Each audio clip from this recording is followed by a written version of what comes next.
Welcome to Off the Wall. My name is Trey. Thank you so much for taking the time to check out the show this week, whether you're watching on YouTube, listening on Spotify, or Apple Podcasts. Appreciate you for being here. We got a really good show for you today. We've got Dwayne Hollis, the defensive back who's been around arena football for over a decade now.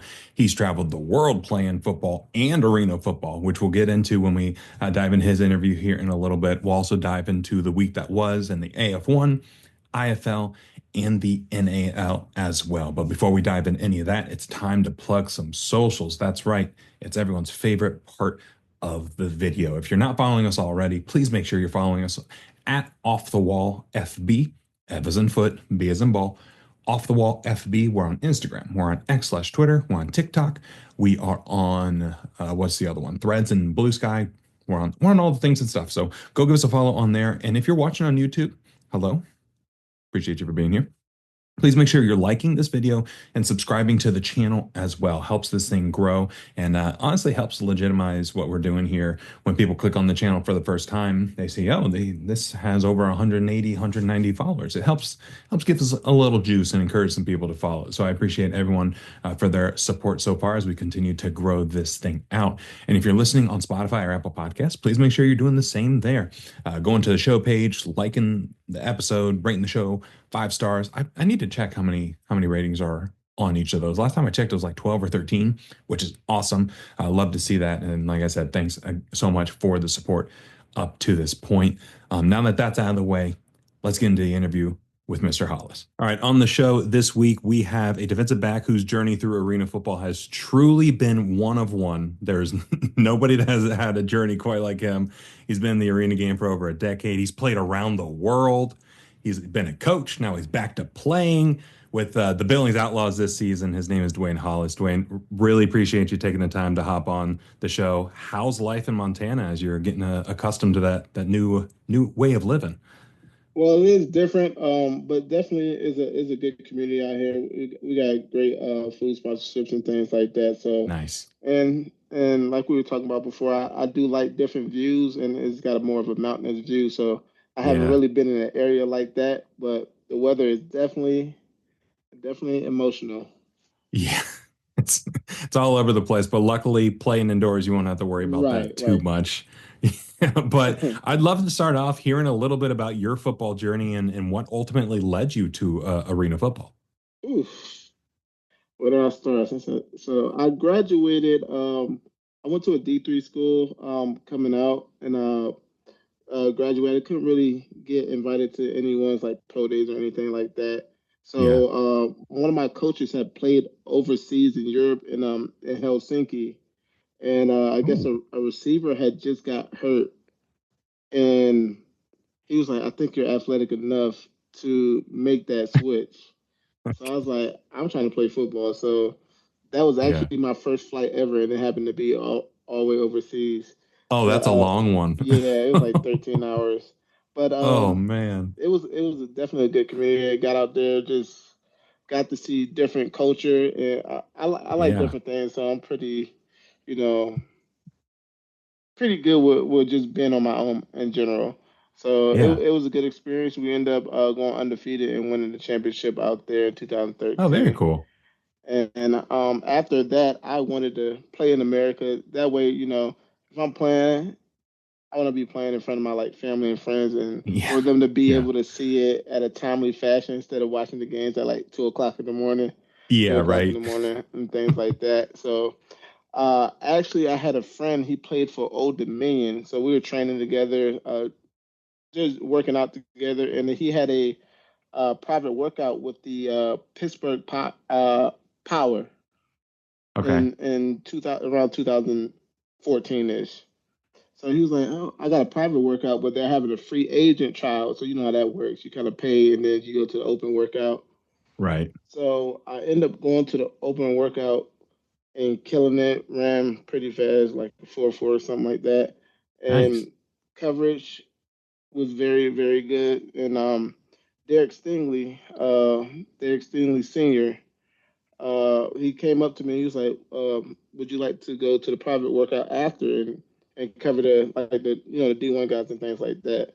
So I did that, covered them very well, and he said, "You're coming to camp." Let's go. Okay. So then I end up getting the camp. Made it past the first cut. Um, Second cut, I was released. But he was very high on me. He was like, sometimes it's just a business. You did everything you're supposed to do. I'm gonna Right. send you down to Lehigh Valley Steelhawks, which I don't know if you know about them. They were in Yeah. National Arena League for a little bit, and so I went there. I pretty much killed it, and he ended up getting the job in Philadelphia as a defensive coordinator. Okay. Yeah. Yeah, so I had killed that league, and so when I go home during all season, I do. I was doing like Parks and Rec, and I was like a unit director at a Boys and Girls Club. Oh, cool. So in between one of my shifts, he gave me a call. He was like, "Would you like to come to Philadelphia and come to camp with us?" And I said, "Yeah, I'm on it." So I just, Yeah, for sure. but what he didn't know is I still had my notes and all the coverages that he ran, so I was able to study before I even Oh, got to yeah. camp. So I was studying the plays and things like that. So when I came to camp, everything was I already knew everything. Oh, yeah. I could just play fast, And I had a great camp. Clint Dozell was our head coach. Uh-huh. And at the end of camp, I had that meeting at the end, and I was like, okay, am I gonna make it? I felt like I played very well. Yeah. I'm not gonna make it, and they brought me in there. Phil Bogle, Clint Dozell, and Derek Stingley, and they said, you had the best camp I ever seen DB have in my life, and your camp was so good. We got to start you first game. So, and Yeah. There we go. and then from there, after my bumps and bruises through the first year, I kind of got the hang of the game. We got to the playoff game. My feet were kind of wet, and I had a good playoff game versus the Cleveland Gladiators, and then from there on, 2016, I got all league. In 2017, I got DB of the year, and then we won the championship both of those years, and then 18 and 19, I got all arena as well, and th- Yeah. and then from there we had the COVID the COVID year, and Yeah. we had the bankruptcy. The league went bankrupt. Yeah. Yeah. Yeah, so from there I was just kind of, I ended up moving to the Philadelphia area just because I like the area so much, and Right. after that I went to the Jersey flight. It's pretty.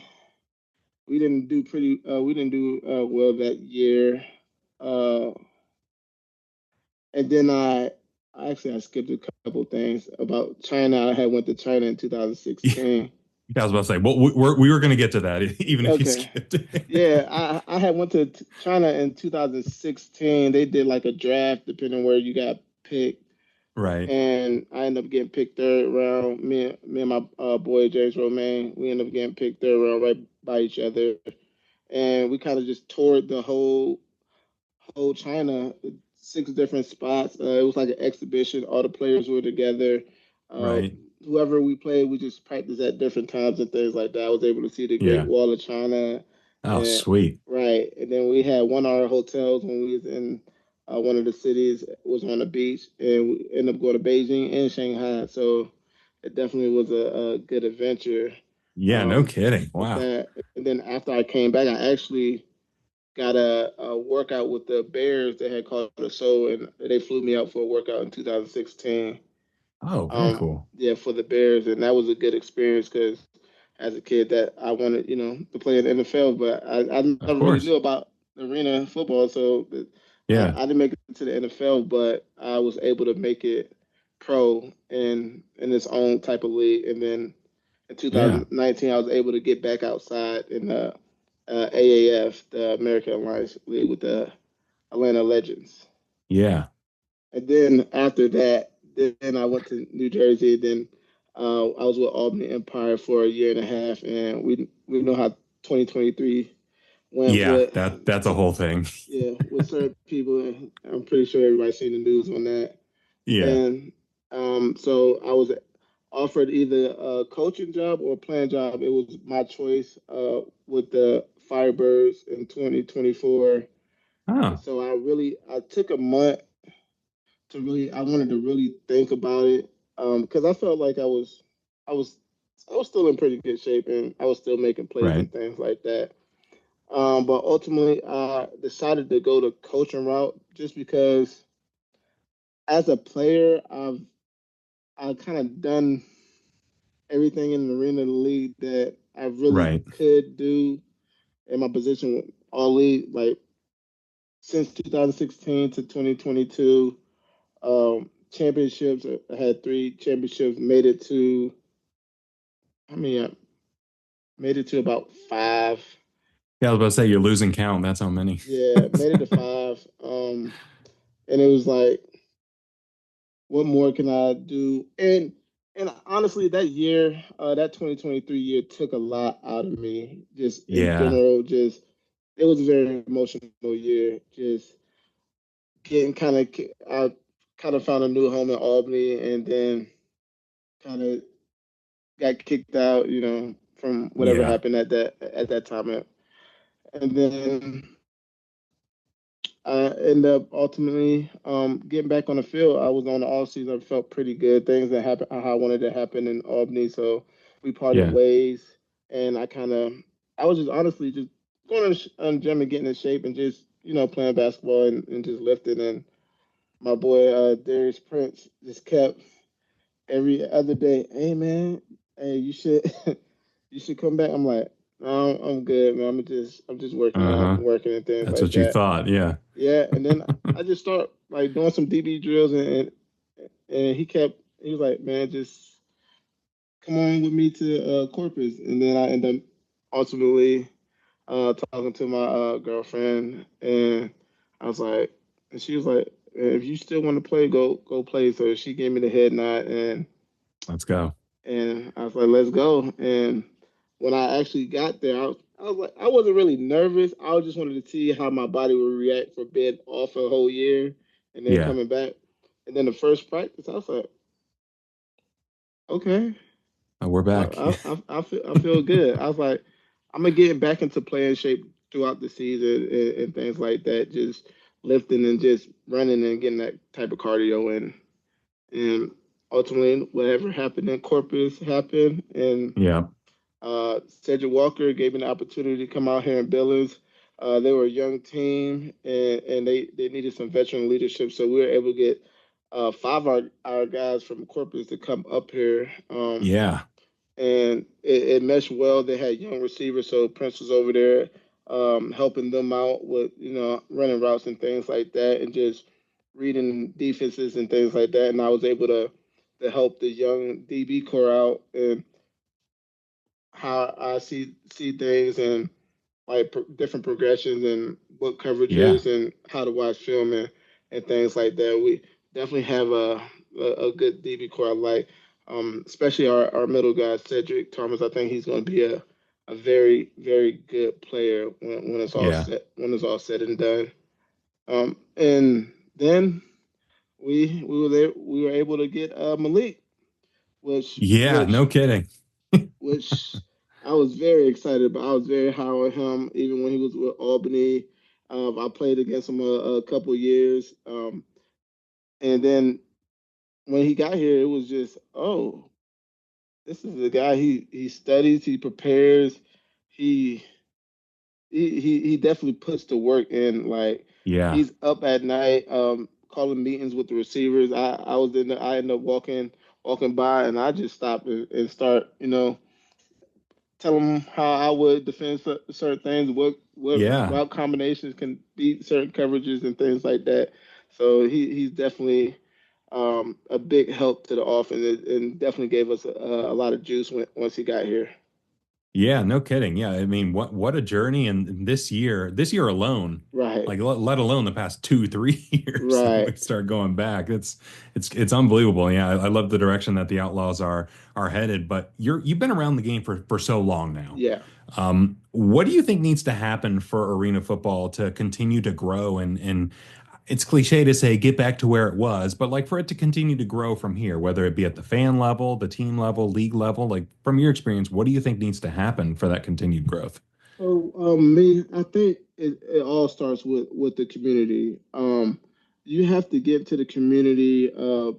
during all. It has to be a full year thing, not just the season about to start and let's Yeah. try to rush and put things together.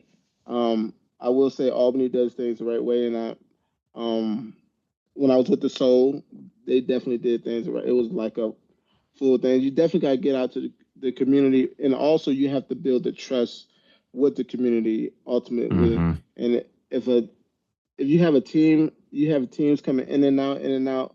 It's hard to build that trust. That Yeah. I mean, because at the end of the day, people love sports, Yeah. and then our game is just so unique where you're interacting with fans, you're dapping fans up. They're Yeah. so close. It's more family oriented. They come to the field. Uh, some people aren't able to make it to those NFL, NBA type games. The tickets are cheaper and things like Oh that, yeah. and you can actually form a real bond with those players. And I think that really what captivates fans to actually come to the game. And Yeah. then honestly, once for the most part, I'll say about I might be a little high, but about 80% of the people that come to an arena game, they're normally coming back. Yeah. They're Right. like, Just get oh them in the wow, building one oh, time. a Yeah. ball just came. I'm able to keep the ball and things like that. So Yeah. that's my opinion on that. You gotta build your market. You may not make money in your first couple of years, but once you build Yeah. that market up, fans will come and support you, especially if you're out in the community doing good things.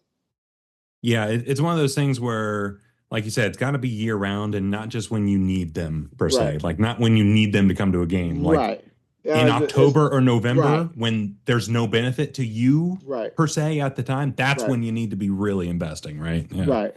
And they definitely building a good thing out here in Billings as well. Yeah, it's you can very easily tell some what teams are doing it right and what teams are like, all right, let's get this corrected. Right, Let's right, get on the right path right. here. And it's going to take more. It's all not going to happen first year. Yes, Is it definitely an investment?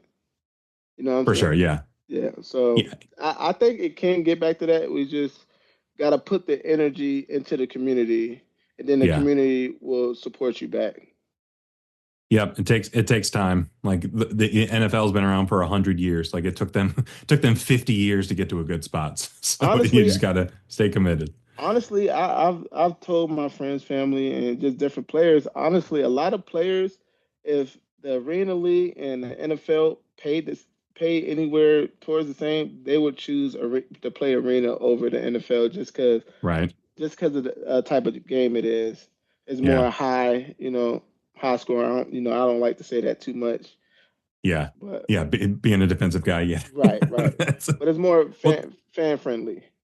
yeah. Well, that's actually one of the questions I wanted to talk to you about. But being a defensive back in the game for so long, how do you mentally prepare yourself when you go out there and you're like, all right, we might give up 40, but that's okay. Like how do you go through that process of being like, okay, we're going to score 50. If we hold them to 35, we're set. Like 35 points is still a lot of points. So like how do you make that adjustment? Um, you first of all, you got to realize what type of game you're playing. You Yeah. know, um, so you really just don't want to give them anything easy. Right. Like sometimes, you'll get beat. Is a great ball, great throw. You can't if you don't Yeah. have that wit with yourself to just come back and like, okay, it is what it is. I'm gonna make a play eventually. Because Yeah. honestly, if a receiver scores 2 or 3 touchdowns and I'm able to get a timely turnover, I kind of won my match that Yeah, game. that's fair. Yeah. And I will say it's a lot of I made my career off of film study. I do a lot of Uh-huh. film study, uh, kind of try to learn players and systems and what they like to do, and especially if you're not the most athletic. Not saying I wasn't the most athletic, but that gives you a quicker. You like, oh, they're in this formation. They like to do this, so you can react a Right. little bit faster. Yeah. Um, but just doing your job and doing your job to your best of your ability and Yeah. being able to make it through adversity, especially the younger players. they're used to playing an outdoor game where if you give up 2 touchdowns in the season, you might have had a bad year. Yeah. Now, if you give up that, it's like, oh, you get them next time. Like, Yeah, exactly. Yeah, it's a totally different mindset. And yeah, DBs in particular, I just know like outdoor game, you hate giving up a single touchdown. But like you right, said, giving up a touchdown, that's pretty good. You only gave right, up one. right. You're like, oh, you gave up a touchdown. Oh, you got an interception. You had a outstanding game. You might be player of Clean the week. slate. You Yeah. might be a Yeah. player of the week. Like, Yeah. Yeah, and so you mentioned the going to China. hmm I'm very intrigued by this. Like this is something I want to dig into, okay, even beyond us talking here. Like how did that conversation about going overseas to China, how did that initially come about? And was it something like you had to you opted into and you're like, yeah, let's do it. Wherever they put me is wherever they put me. Or like, tell me more about that experience. okay. So how China happened? It really occurred from one of our owners in Philadelphia. Hmm. So you actually had to enter in and enter into the draft. Yeah. All right. So you entered into the draft, and they had picked coaches. So it was Clint Dozell, Derek Stingley, which is good for me because two Right. Yeah. coaches for from 2 out of 6. Yeah. yeah, and Rob Miller and a couple other coaches from other leagues. And so Right. they basically did a draft depending on where you got selected in the draft. So the first five rounds, if you got chosen, you get $2,000. The next 5 rounds was 1,500, and so on Okay. for and so far. And then it's about strategy. It's a draft because 4 and 4, it had to be 4 and 4, four Chinese players and 4 Americans on the field at a time. Okay. So Yeah. so some guys were like, "Oh, do I want to try to see if I could take uh, a Chinese national player and get the better out of the Chinese players, just because I know I'm going to be able to get an American player that's at least going Yeah. to know the game." So it was more of a strategy like that. So like That's super interesting. Yeah. the first couple of rounds, they were kind of picking more of the Chinese players just so they know they had to. That would be the bigger weakness on the field at Yeah. that time. Yeah. So by the third round, Shanghai picked me. Derek Stingley, he picked me, and then my guy Romain was picked the next pick. And then Nice. once got picked, actually our season had just ended. Like we had just won an Arena Bowl against the Rattlers, and like Uh-huh. a few weeks after that, we had to go make sure we had a passport. I already had one because I played in China. I mean, I played in Finland. Yeah. And Yeah. then we had to, once we got there, they had to put like a visa in your passport and staple it in your passport. Yeah. And so they flew us out and everything. Like we didn't have to pay for no flights or anything. They had like a Right. travel agency that took care and traveled with us while we were actually in China as well. Oh, that's cool. Yeah. So Hmm. everyone stayed together in the same hotels. So like all 6 teams, we had Shanghai, Beijing, and depending where what city we're in, you would be basically the game of the week. So the first city was Beijing. So they played on the Sunday because they were the game of the week, and then we actually played Beijing and lost in overtime Hmm. by like 1 point or something like that. So and then after we started, we did camp in Beijing. That's where I went and seen the Great Wall of China.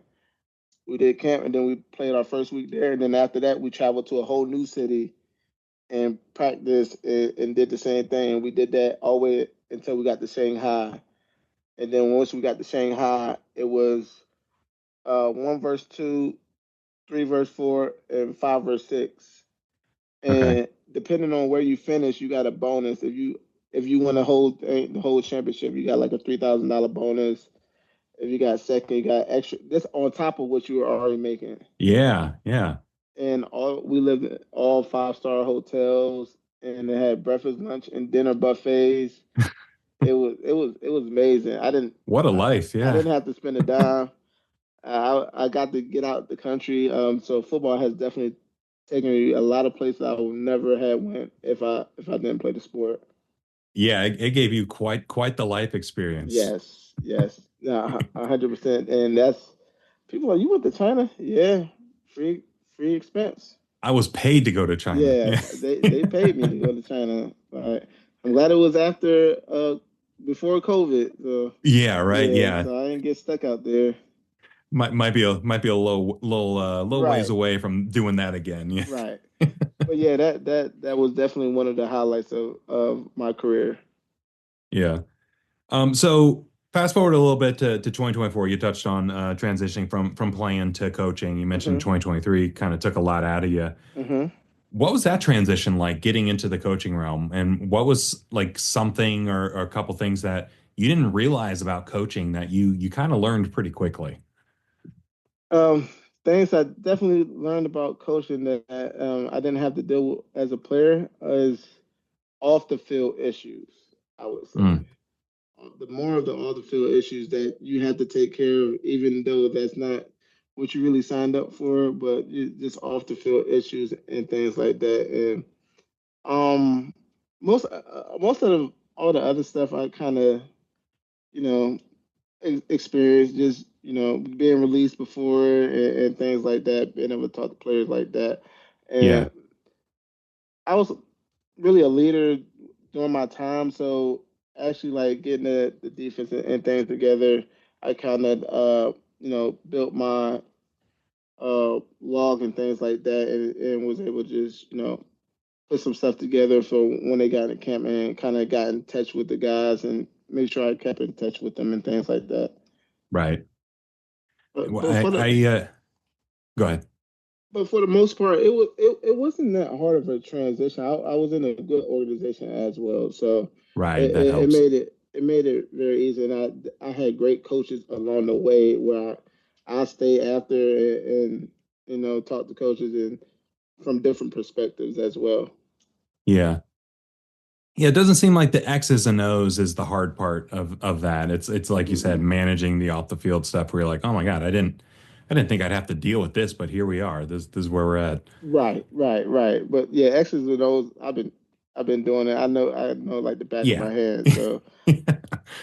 Well, I remember hearing this story on Flock U last year on the Albany Coaches Show. Mhm. Tell us about that first game as defensive coordinator, and you kind of learned where you needed to stand, right? So yeah, that definitely was a mile for it. So my first drive, I was literally on the defensive side instead of I'm supposed to be behind the offense. Right. I literally calling plays from as if I was a player from the defensive side for the whole first drive. And I think Prince had said so. Hey, you're on the wrong side. I'm like, oh, I am. So that's like my welcome to coaching moment. Yeah. Yeah, you're just lined up there. You're like, hey, this looks great. This is Yeah, easy. And it's like, but the no, no, no, no, craziest no. thing is the referees. I don't think they ever had seen anything like it, so they never even Nobody said caught it. it. Nobody even said anything until like the second drive. That's so funny. Yeah, but very quickly after that, you're like, all right, we're good. Yeah, We're we're good now. good. We I got was, we I got it was locked locked in. in. Yeah, and we ended up winning like a very close game against Orlando that game as well. Yeah. Now that was a fun one for sure last year. Well, you mentioned coming out of retirement, I guess we'll say, and getting Hmm. back into playing, and you mentioned DP kind of pried you out of it and convinced you to go to Corpus.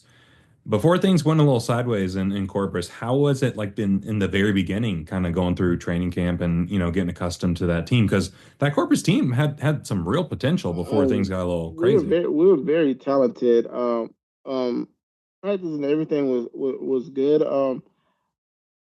Player wise, it's like you really don't know what type of team you have until you actually play that first game against another team. You're like, Right. are we that good on defense, or are we? It's just our offense. Yeah. So we had a younger quarterback, and he was kind of getting adjusted and things like that. So we knew we would have to be like the stronger point at the beginning of the season. We Yeah. understood that. We had the conversations about that. And first game against Atlanta, we were able to have six interceptions and a whole bunch of other turnovers. So we kind of set the tone from there. We had a good up front and a good DB core as well. We kind of gelled pretty fast, actually. We definitely had a lot of talent, even from that team. Basically, everybody who left that team was picked up by another team very quickly. Oh yeah, very quickly. Yeah. So we definitely had a very talented team that we could have did a lot of things with. So that's one thing that was kind of sad about that situation. Yeah, it's a big what if. It's like, man, what what if this could have stuck together? But all things do happen for a reason. Right. You ended up in Billings. And How did that Billings. conversation start? Did DP initiate that with you as well? And you kind of were like, all right, where are we going? No. Yeah, I mean, of course, we always going to talk about Of course, yeah. where each other go. Kind of, I guess that's making through the internet. Wherever DP goes or wherever Hollis goes, DP gonna go and things Yep. like that. So, Yeah, yeah. yeah, like we definitely we talk a lot. We have a lot of history. My mom knows him. His mom knows me, and things like that. That's what's So, most important. Yeah. right. So, honestly, I was actually going to Billings first, and one of our teammates that were already in Billings had just talked to coach and had a very good conversation. And uh, I've been talking to Sid Walker for a long time. He's been trying to get me with him when he was in Gillette and things like that. So Oh, wow. Okay. this was actually a place I was tempted to go to. It was between here and Corpus at the beginning of the season. So Yeah. and then I guess everything he said happens for a reason. And Yeah. Prince and Coach Walker were able to have a great conversation, and we were able to come out here, and he's been treating us very well since we've been out here. Him and Steve That's awesome. Titus. That's great. Yeah, and I've had Coach Walker on the show before, and he will get you fired up. And He's intense. he He's was intense. I love it. yeah he was one of the man. If you ever go back and watch some old Said Walker I DB you tape, know what? I'm gonna watch oof, it, and I'm gonna talk to him about it tomorrow. Uh, dude, he uh, is unbelievable. Like some of the hits that he would put on people, it's like, oh my God. and I will say that his knowledge of the game is very. I've learned a lot since I've been here Oh already, yeah, and he's kind of taken me on his wing since he knows I've been coaching, and he's kind of taking me under that wing as well as a coach yeah. and player. Yeah, he's certainly one of the better ones to learn from, and yeah, like I said, I'm excited to see this Billings team continue to grow and Yeah, evolve from here. And I really appreciate you taking the time to hop on here. no problem, Um, man. as we wrap this up here, what are you most excited about with this Outlaws team, and as you make the playoff push towards the second half of the season here? I mean, I'm excited. Our offense is starting to take off.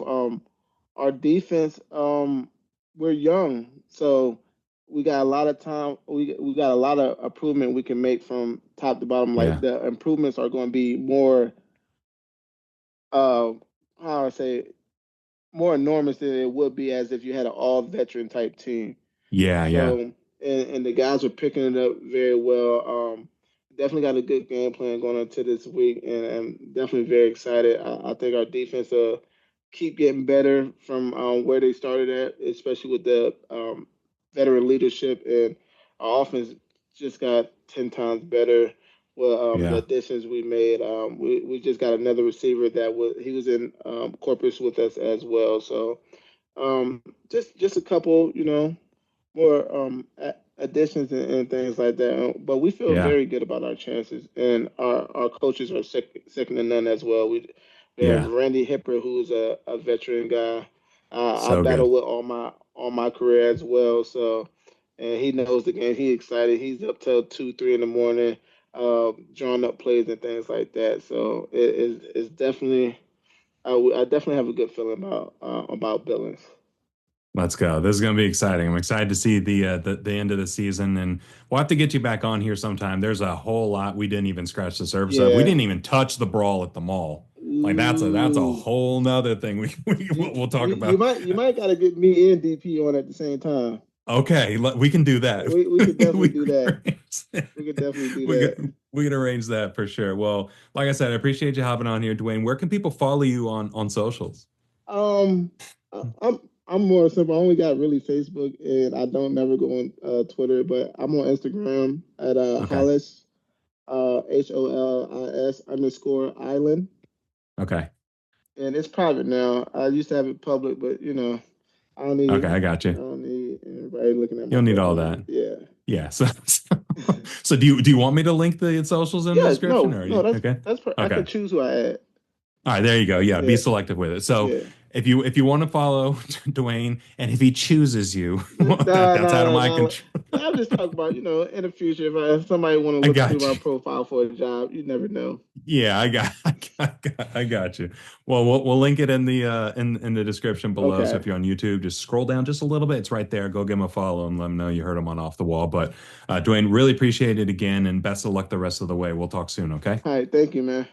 Big thanks again to Dwayne for hopping on the show this week and telling us a little bit about his journey through arena football, playing for the Soul, playing for the Empire, playing for Billings this year. Like he's been through a ton. I mean, even going playing in China for when he did, he's been through a ton and played all over the place. So getting to hear a little bit of his story is really cool. And I feel like we're only scratching the surface of what of what he could bring to the table story wise. So we'll have to get him on again sometime. But let's dive into AF1 action. We had some AF1 action this past week. We're going to start with the Vice game of the week. This was the Nashville Cats at the Albany Firebirds, and Albany won this game 71 to 55.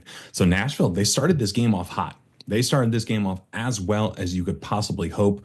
First drive of the game, they got a defensive stop. They were able to immediately go down and score points, and they were really able to control the pace of this game for like the first quarter and a half or so. They were dictating the tempo and playing the game on their terms, which is not something you typically see in a game against Albany. So Nashville was able to go in there, get a couple stops, and get some good momentum on their side until they reached the middle eight, as it's known. The middle eight being the last 4 minutes of the first half and the first 4 minutes of the second half. That's when things kind of unraveled for them, but they did play a pretty good game. You look at the final score and he's like, oh, they got beat by 16. They got smoked. They scored 55 points and they had a couple balls bounce against them and not necessarily bounce their way that gave Albany a couple scores like in that middle eight and towards the end of the game. So Nashville played pretty well in this one. Tyler Kolka Mania looked pretty great. He threw for over 330 passing yards and 5 touchdowns. He distributed the ball pretty well. Milton Williams, 10 catches. Jordan Gandy, 8 catches. Robert Jones Jr., friend of the show, 7 catches. The passing game was working and we just didn't nearly see as much running the ball as we have grown accustomed to this team doing over the first 5, 6 games of the year, especially as they've grown and matured into what they are. Beginning of the year was a little dicey and wasn't ideal, but the fact that they were able to evolve and grow into this ball control offense was refreshing to see, and we didn't really see that as the game went on. Could it be because they started to fall behind and needed to play catch up? Yeah, that is what happened. But when you're playing in a shootout with a team like Albany, it's usually not a good game plan. So they were able to control it early, but kind of lost control and were playing catch up towards the end. And that's just not how this Nashville team is built. I do think they're still going to be a threat to make the playoffs and potentially make a run. And we could very well see a rematch between Nashville and Albany come playoff time in Albany. But we'll just have to see how the playoffs shake out, whether that's in round one, whether that's in the AF1 championship. That remains to be seen. But for Albany, this was a big win. And the second week in a row that they faced a little bit of adversity at home. The week before the Nashville game, the Salina game, where they went to overtime and Salina probably should have beat them. But in this game, they faced a little bit of adversity early and they were able to overcome some of those offensive mishaps in the first half and really get the ball going. And they scored 71 points. So they scored 71 points after scoring 7 points in the first quarter. Imagine if they got off to a hot start. This team is just so dangerous. And Sam Casanova, he had another strong day with 225 passing yards and 5 touchdowns. And he was able to feed his favorite target, Dwayne Brown, to the tune of 9 catches, 144 yards, and 4 of those 5 touchdowns. And the Firebirds were actually able to get a little bit of ground game going in this one. So they kind of took a card out of Nashville's deck, and they were like, "All right, we can do a little run in here." 3 rushing touchdowns on the day, and averaging 3-ish yards per carry, which isn't a groundbreaking number, not anything that jumps off the page, but it's just enough to make the defense pause and think, "Huh, they gonna run a running play here, but is it gonna be play action? No, they have actually run the ball, so it could be a run. That extra half second could mean all the difference in the world, not just for this game, but for games moving forward when teams have to prep for you and teams have to watch film and say like, okay, they did this in Nashville. They did this when Nashville came to Albany. So being able to put some of this stuff on tape is great for Albany's outlook for the rest of the season. And they really controlled this game towards the end here. And that middle eight, again, I cannot stress how important that middle eight was for Albany. There was a kickoff off the net, ricocheted, bounced off the turf, and I think it was DJ Walton was able to go down there and recover it, and that really flipped the momentum in Albany's direction for the remainder of the game. So absolutely dominant performance by Albany in the second half. With the new playoff format, it's looking very, very, very likely that Albany's going to have home field advantage all the way throughout the playoffs, and it's looking like the Arena Football One Championship is going to be in Albany at the end of June. So I think if you're a Firebirds fan, you're feeling pretty good about the season. Obviously, you're 8-0, but every team that is a playoff contender, Albany has beat at least once this season, and at least one of those games has been pretty handily decided. They beat the hell out of Billings. They narrowly beat Salina, but beat the hell out of Salina earlier. They won a couple close games against Nashville. They blew out Southwest Kansas. So every team that is looking like a threat to win the AF1 championship, Albany's taking care of them. So this is Albany's world, and we're just living in it right now. But the next game we're going to talk about is the Washington Wolfpack at the Billings Outlaws. And Billings won this game 69-10. So Billings basically took the Wolfpack behind the woodshed, beat them up real good, and left them for dead back there. Like this was a this was a brutal game. Billings was in crisis mode heading into this game. Owner Steve Titus last week on the AF1 Fan Zone. Was it last week or the week before? Recently on the AF1 Fan Zone, he went on talking about the state of the team, not having a ton of support in the Billings community. I'm trying to rally some of the community around it, talking about possibly moving. Like it seems like a precursor of things to come. But more importantly, this team on the field was 2-4, and they needed a spark at quarterback. They needed something because they were just not getting the quality of play at the quarterback position that they've been used to over the last year with Isaac Harker. Isaac Harker was incredible. So in comes Malik Henry. Malik Henry most recently playing with the San Antonio Gunslingers. He played with Frisco Fighters a few years ago, Carolina Cobras a few years back as well. Been bouncing between different CFL teams over the past couple of years. And he looked fantastic. I was a little hesitant going into this. I'm like, oh man, he didn't look good in San Antonio. Like, I don't know if this is going to be a good idea. He looked great. He was a big props to Malik Henry for going in there. Very first game, a week of practice, just going in there and throwing for 181 yards and 6 touchdowns, finding Darius Prince and Jamar Moore 6 times each, and Prince was able to haul in 4 of those touchdowns in this one. And Henry was a facilitator in this game. He was able to get the ball to the playmakers. He was able to get it out of his hands. He wasn't getting happy feet. He wasn't holding on to the ball for too long. His very first touch was on the 1 yard line, and he did a little tush push action to get into the end zone. So this was as good of a debut game for the Billings Outlaws and for Malik Henry that you could possibly ask for. And this was a much needed bounce back game for the Outlaws. And it gives a lot of hope for this team in the second half of the season so that they can start stringing together some wins and make a push for the playoffs, get into the playoffs, and maybe this is what they need to, get some juice going to possibly take on Albany again. First 2 games against Albany this year didn't go so well. So I'm sure they're chomping at the bit to potentially get a third matchup with them. But as much hope as Billings gained in this game, You can make the case that Washington lost that much hope as well.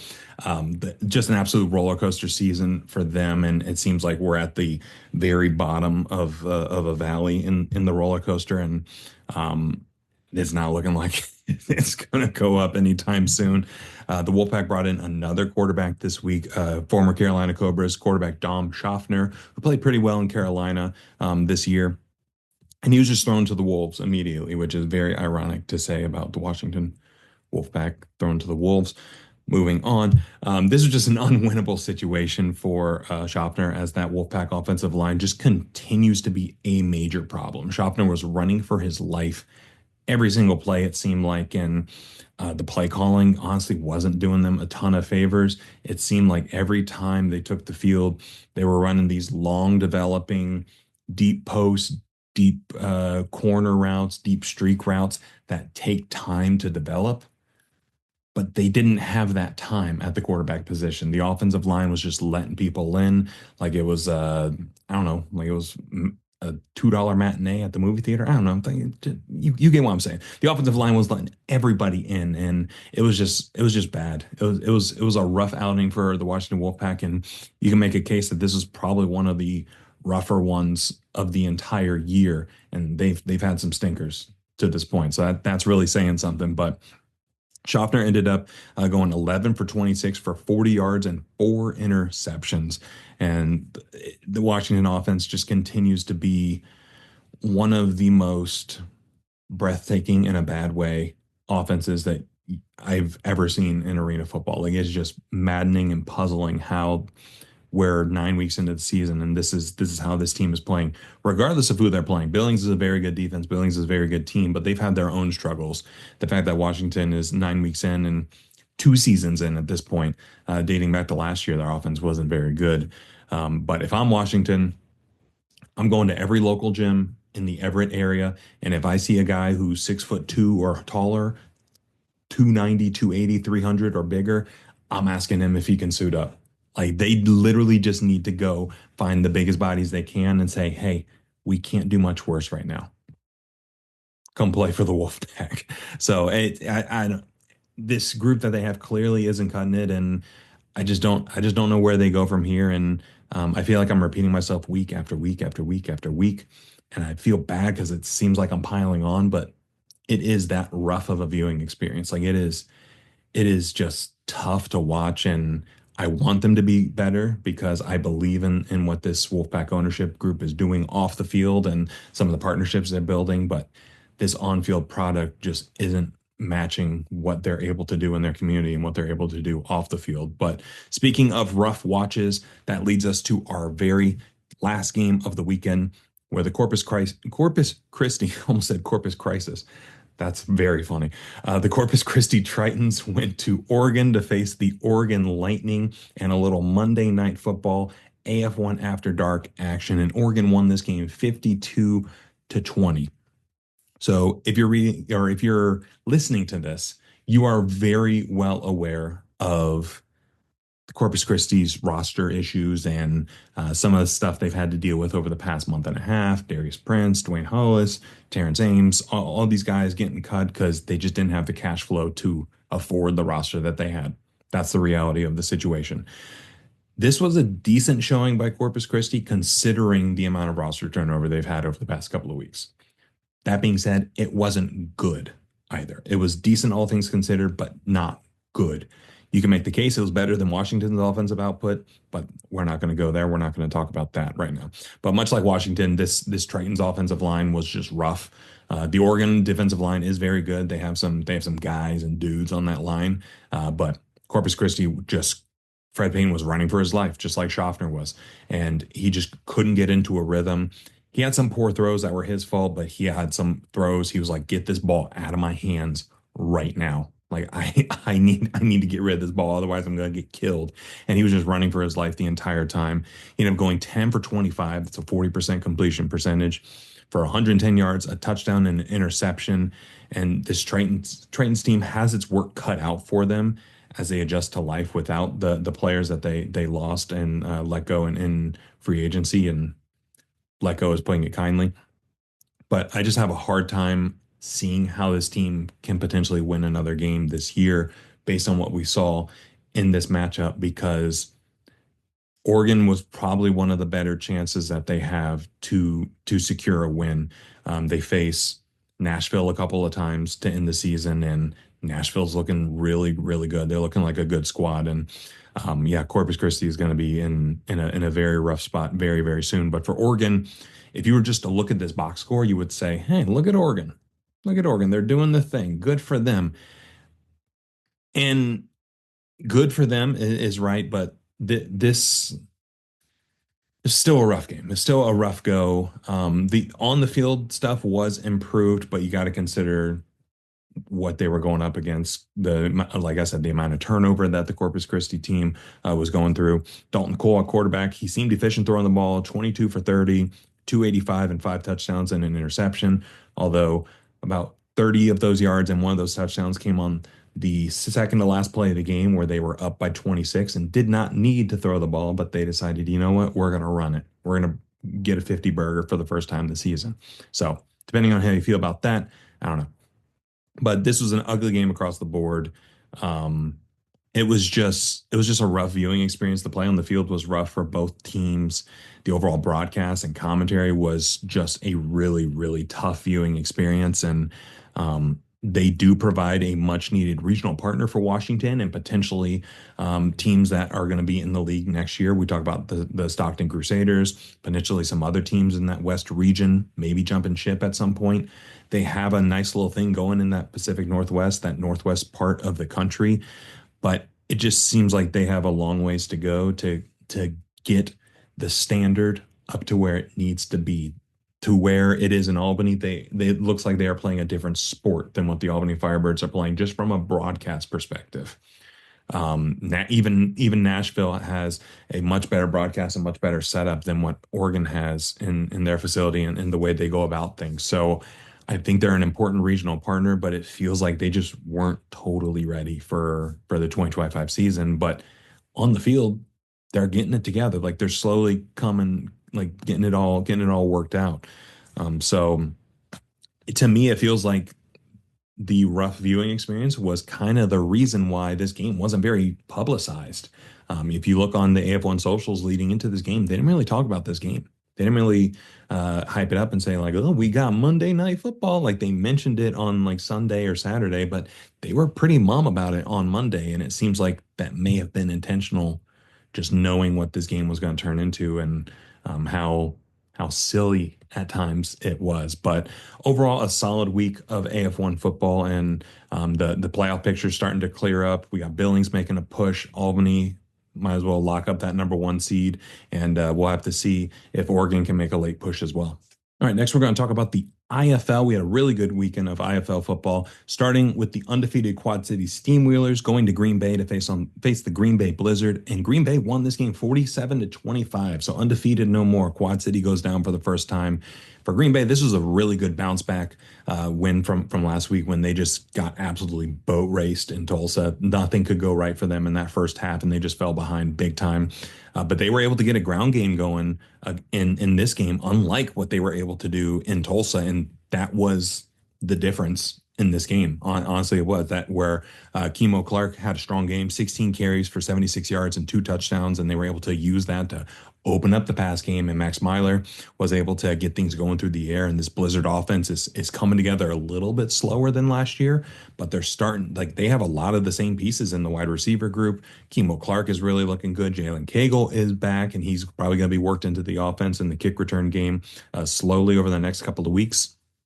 So the Blizzard are above 500 now, sitting at 4-3, and they were able to steal a game from Quad City, drop them down, gain a game, go up. So that was a big game for them to be able to steal this one from the Steamwheelers. And backup quarterback TJ Davis was able to haul in a couple touchdowns while getting reps at wide receiver. And the defense was really able to take advantage of this matchup with Quad City's quarterback situation, as we'll call it, to steal this win and get above 500, like I said.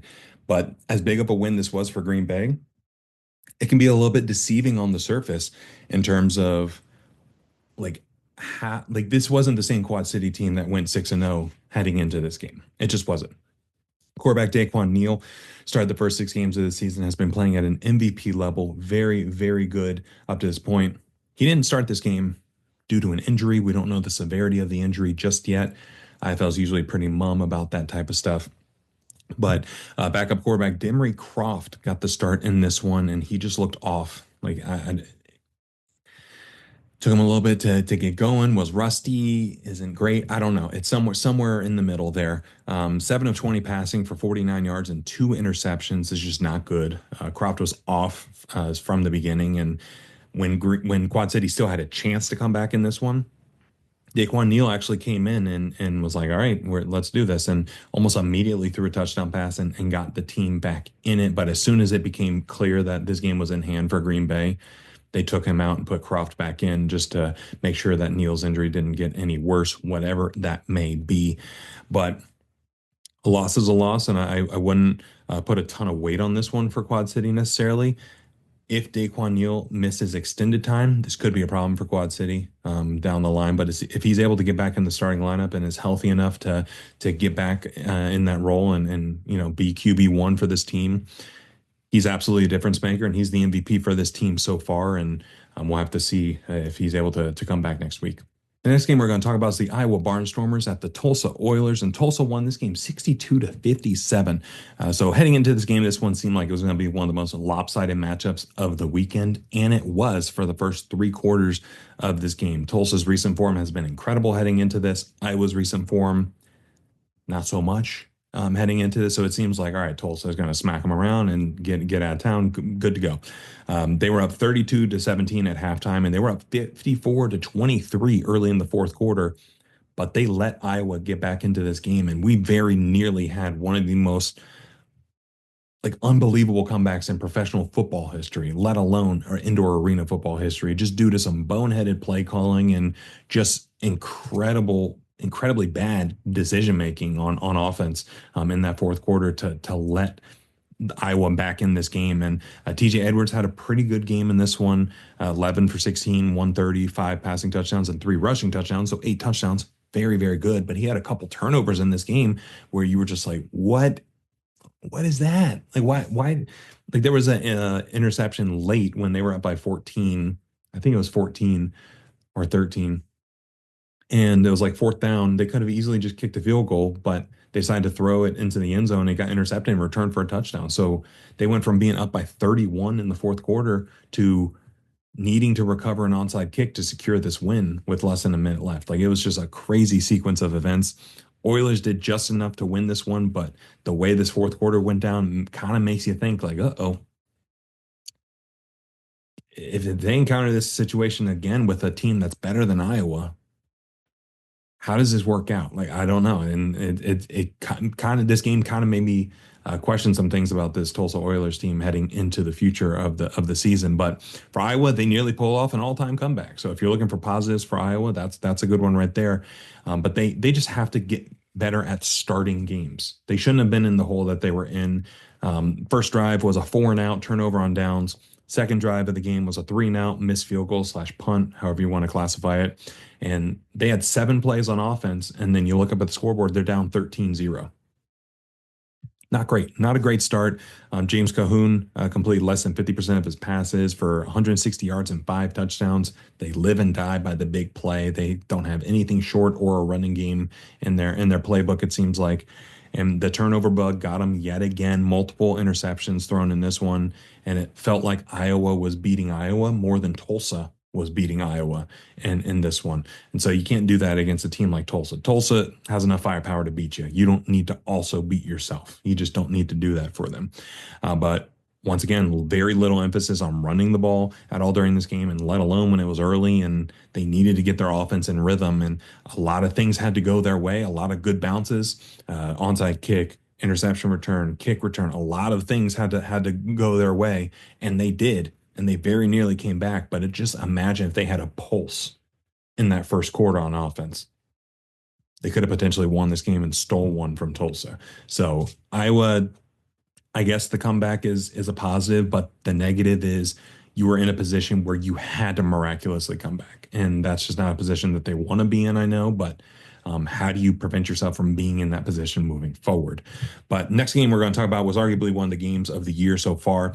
Bay Area Panthers at the Arizona Rattlers, and Arizona won this game 53-48. So this is one of the most anticipated matchups of the weekend in all of indoor and arena football, and it absolutely delivered. And there's, unless you were watching the game, there's something interesting, interesting little tidbit about this. Arizona's had some injury issues across the board. And so they decided to healthy scratch their kicker, meaning they were not fielding a kicker so that they could field additional skill players to cover up for some of the injuries that they were having on offense and defense.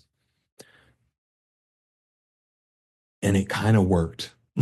Like they adopted the TAL, the Arena League method of no kickers, and they adopted that, and they had Ethan Castleberry, defensive back, doing kickoff duties, and he actually nailed an extra point late in the game, and so it kind of worked. They ended up just going for two every single time, so statistically they went 2 for 7 on 2 point conversions with no kicker, so it didn't totally work out, but they won the game without a kicker. They beat one of the best teams in the IFL without a kicker.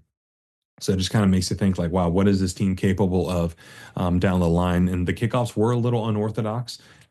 Obviously, it was a defensive back doing them and kicking it down the field. But the announcers actually point out something interesting. Having an unorthodox kickoff may have resulted in some block in the back, some holding, some penalties just due to a disrupted timing of the typical flow and pattern that these kick return units rely on so heavily. So that's something interesting to keep in mind, and we'll have to see if they adopt that strategy moving forward. But Dalton Sneed had a really great game in this one, going 17 for 28, 187 yards and 5 passing touchdowns. Two more on the ground, so 7 touchdowns total. A huge game from him, and he had multiple clutch touchdown passes on fourth down to really keep the Rattlers on top. And they were able to keep them on top long enough to get the win and ice it with about a minute and a half left. So big win for Arizona, but for Bay Area, they were in this game up until the very end. So I don't think there's anything to be mad at if you're Bay Area. Made a couple mistakes here or there. They were trading blows with them up until about like 3-4 minutes left in the game when they had a 4-and-out turnover on downs. That was the game right there. That was it. So if they're able to score on that drive, this is an entirely different ball game. You're probably looking at a Bay Area win, and we're having a different conversation. But Josh Jones was able to get 5 total touchdowns on the day, and Josh, I'm not sure if it's Josh Thomas or Thomas. I've heard two different announcers say it 2 different times. I'll have to investigate. But he was able to continue to make a name for himself on the ground and in that hybrid wide receiver running back role. 6 carries, 27 yards, and 2 touchdowns. And this felt like a preview of an inevitable playoff matchup between these two teams. And if that is the case, I'm very excited to see what these teams do down the line. But we get a rematch first before the playoffs, this time in Bay Area in June. So have that one circled on the calendar. It's going to be a very exciting game to watch. Speaking of exciting games, we had the San Antonio Gunslingers go to Las Vegas to take on the Vegas Nighthawks, and Vegas won this game 55-27. So I've been waiting for this game from Vegas for a very long time, and we finally got it. Granted, it was against a bad San Antonio team, but hey, we'll take it for now. Jerome Johnson got the start at quarterback, and he looked great in this one. 11 for 18, 159 yards passing, 2 touchdowns, 0 interceptions, key, and then another 90 on the ground and 2 more touchdowns. And he's just very reminiscent of his MVP form from last season, but he wasn't even the best player on the field for Vegas in this one. Running back Antonio Wimbush, 15 carries, 81 yards, and 4 touchdowns. It seemed like anytime they were able to pitch it to him in the red zone, he was an absolute menace, and he was shucking and jiving and just making people miss and finding his way into the end zone at will every single time that he wanted it. And so this Vegas team is finally starting to look like the squad that we thought they were heading into this game, and they're sitting at 4-2, and the difference between 4-2 and 3-3 is just incredibly massive. So the fact that they're sitting at 4-2 right now and tied with Bay Area in the Western Conference, considering the start that this Vegas team had, they're looking prime for a run over these next couple of weeks, and hopefully be able to continue to show who we thought they were heading into this season. But for San Antonio, they took a chance at quarterback, and it just didn't work out for them. They signed Zach Reeder, and he got the start here. On the ground, mobile wise, he looked decent, but passing, it was just a dreadful start. 2 for 4 for 9 yards and two interceptions. So 4 passes attempted, two of them were intercepted. Not great. He did get eventually pulled for Guy Myers, who has spent the past couple of weeks starting for this offense, and he started to like the offense started to normalize with him at the helm, and it by the time they got going, Vegas was already cooking. They were doing their own thing. They were like, "You're not catching us. It's just not happening." And so the damage was done by the time Guy Myers got in there. Naquan Murray at wide receiver, he had a massive game. 8 catches for 109 yards and 2 touchdowns, and he's proven to be a North Star for this team and for this offense right now. Now they just need one of these other wide receivers to step up and be the accompaniment to him, whether that's Glenn Gibbons, whether that's DJ Myers, whenever he's healthy and able to get back on the field.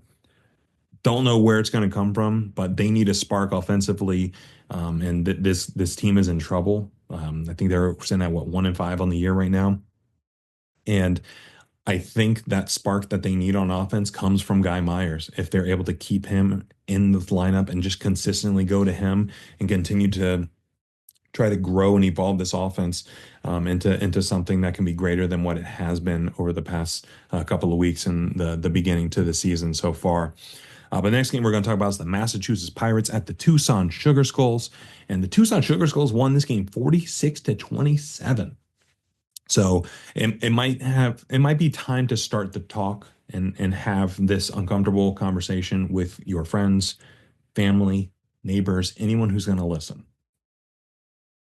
Are the Tucson Sugar Skulls good?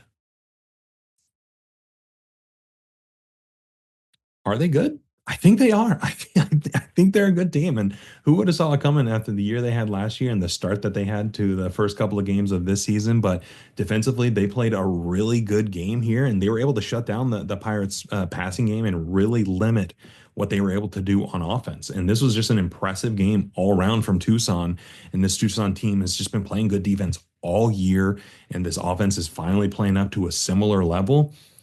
And the offense is finally starting to lay it on some teams. Like Tucson scoring 46 points. That's insane. That's incredible to see.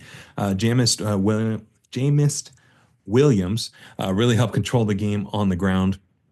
12 carries, 87 yards, and 3 touchdowns. And the Sugar Skulls were able to get points in every phase of the game. We're talking offense, defense. They had a pick six early. They had a kick return for a touchdown. So every phase of the game scored, got points on the board. And this was a big win for Tucson, but this was an equally big loss for the Pirates as well.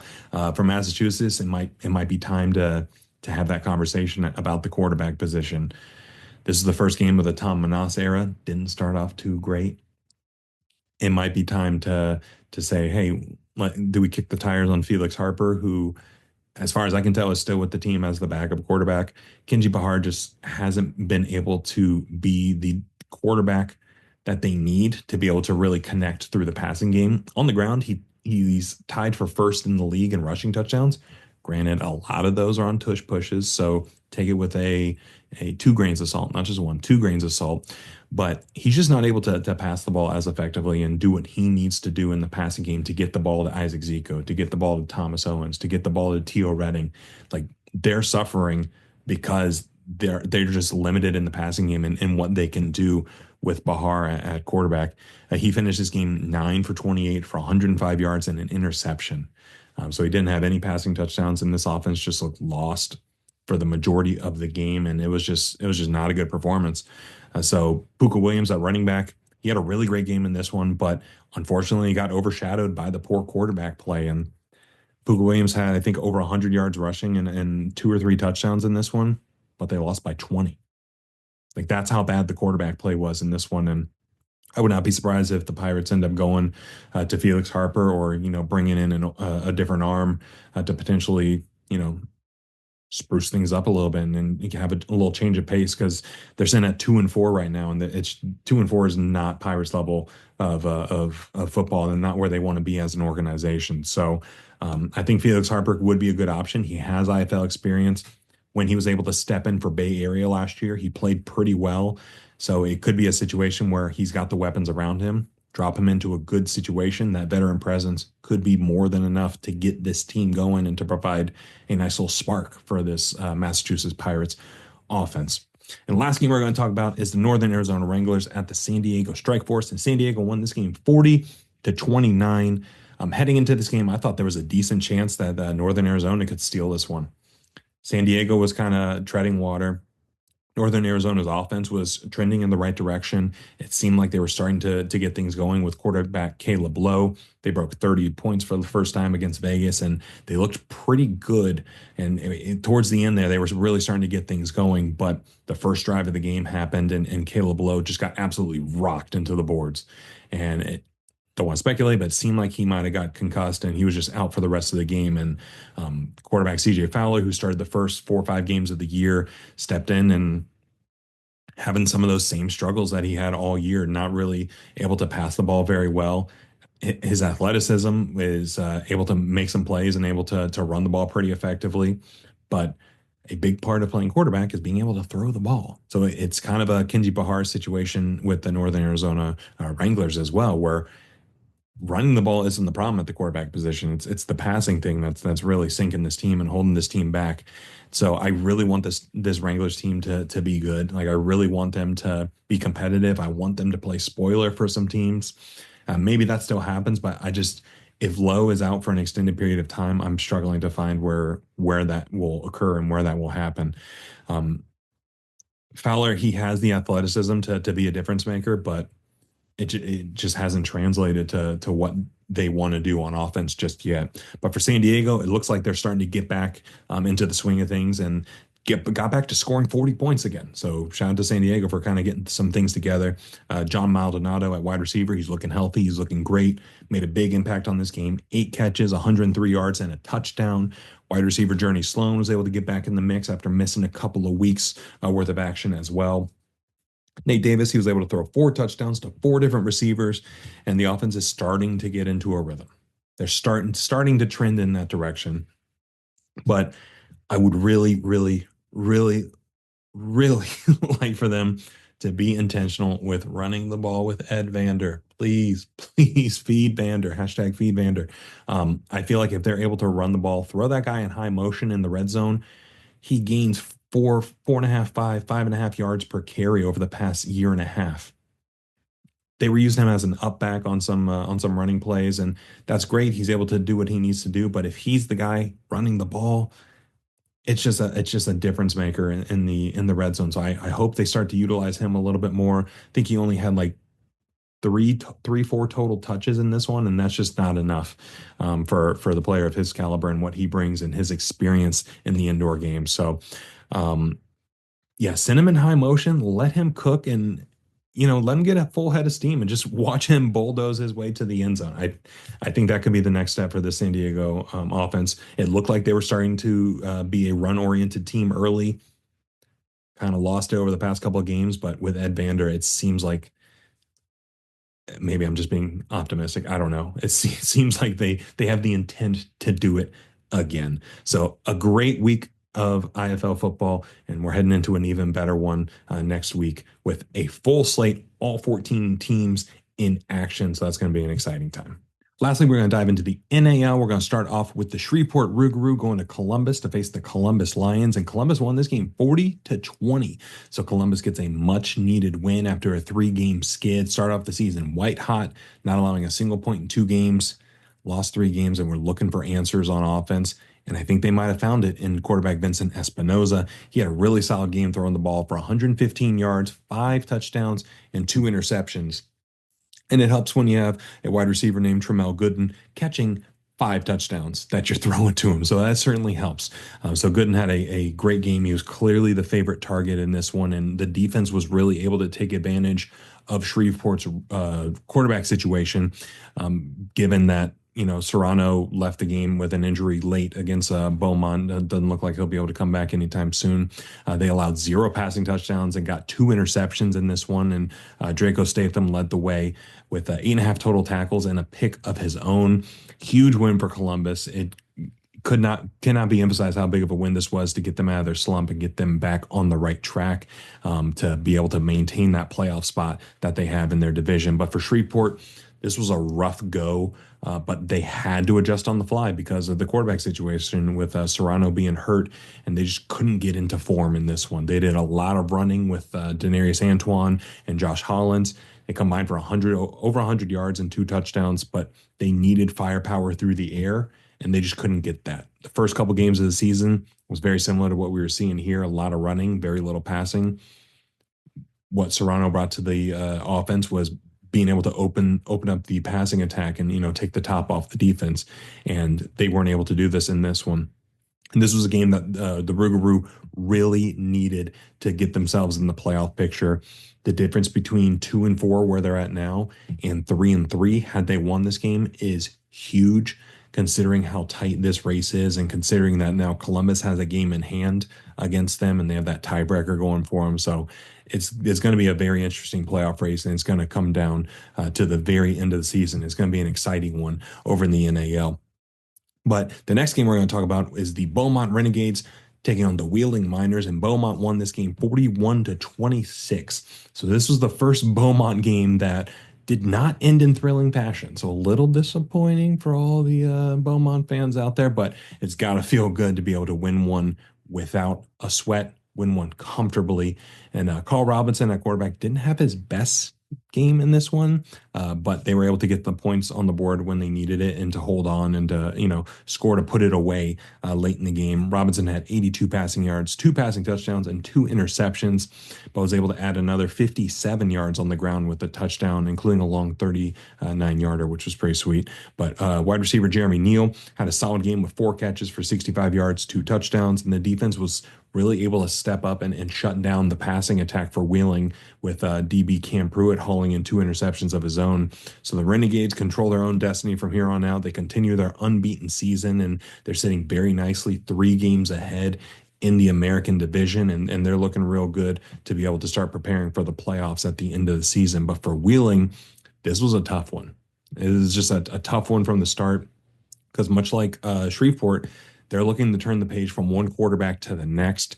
Quarterback Grant Russell didn't play in this one, and he announced earlier this week that he's medically retiring from football after getting a couple of concussions. So the Miners turned to quarterback James Summers, who kind of took over in Carolina earlier before the Carolina situation fizzled out, and he found his way over to Wheeling. He was able to be a big threat on the ground, running the ball 27 times for 112 yards and 3 touchdowns, but just couldn't get anything going through the passing attack to offset what Beaumont was able to do so effectively on the offensive end for them. James Summers ended up only completing 50% of his passes for 74 yards and a touchdown and an interception. Just not what they needed, all things considered. And the tough season for the Miners, it's just continuing to get tougher as they drop to 2-5 now on the year after being a preseason favorite to win the whole thing by a lot of people within the whole NAL media landscape. But they are looking to reshape their offensive identity and hopefully squeeze themselves back into this playoff race. But if they're going to do that and, reshape what this looks like for them, they need to do it right now. They are running out of time. Currently 2-5. They got to win out and get some help in order to sneak into the playoffs, but they only need to worry about what they can control, and that's getting their offense back on track and being able to score some points. But the last game of the weekend was the best one in the NAL by far. The Omaha Beef took on the Sioux City Bandits, and Omaha won this game 55-42. So this was a really great game, really fun game. Even aesthetically, the black field, orange jersey versus red jersey, a little close on certain camera white balances, but we'll allow it. It's fine.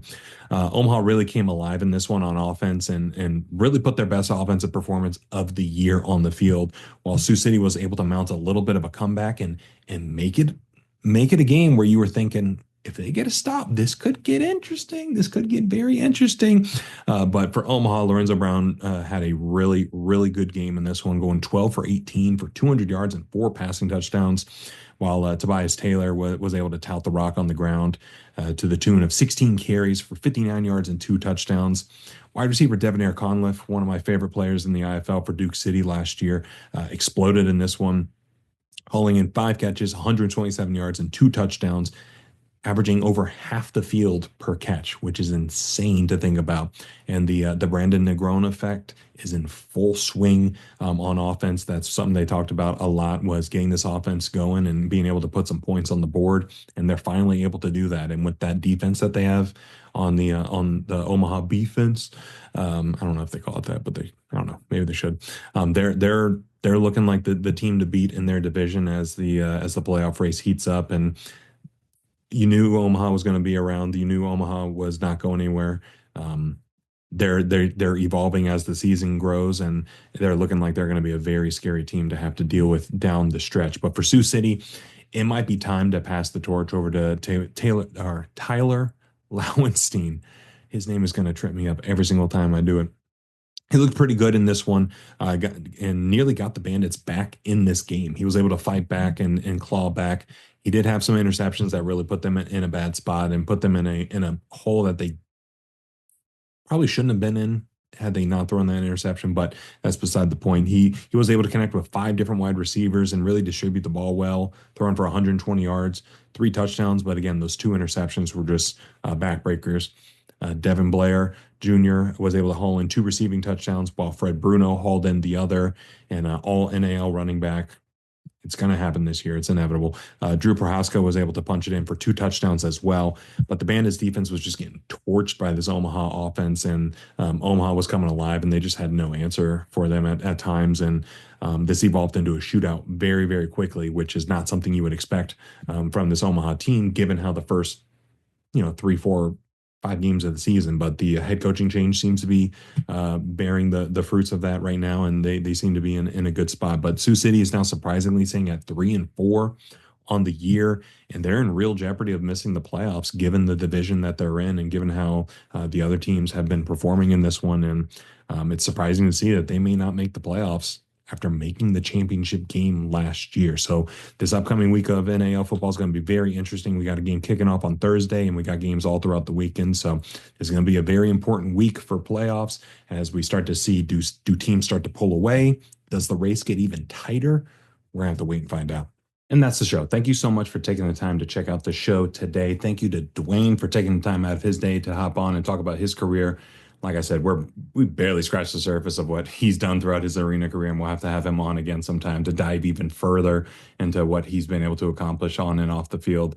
But please make sure you're following us on socials at Off the Wall FB, F as in foot, B as in ball, Off the Wall FB across all socials, Instagram, X/Twitter, TikTok, all that stuff.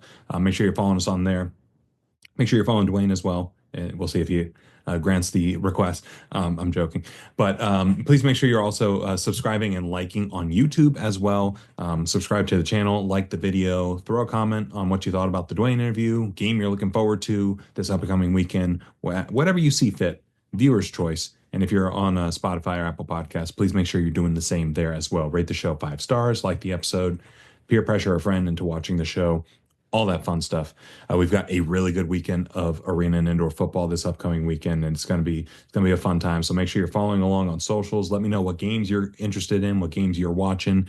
We'll be watching them all on this side, and we'll be back next week. So only 24 hours in a day. The fact that you chose to spend like an hour and a half here listening to the show means a lot. So take care. Have a great rest of your weekend. Enjoy this upcoming slate. We're in the midst of arena and indoor football season, and it's a great time to be alive. So take care. We'll see you next time.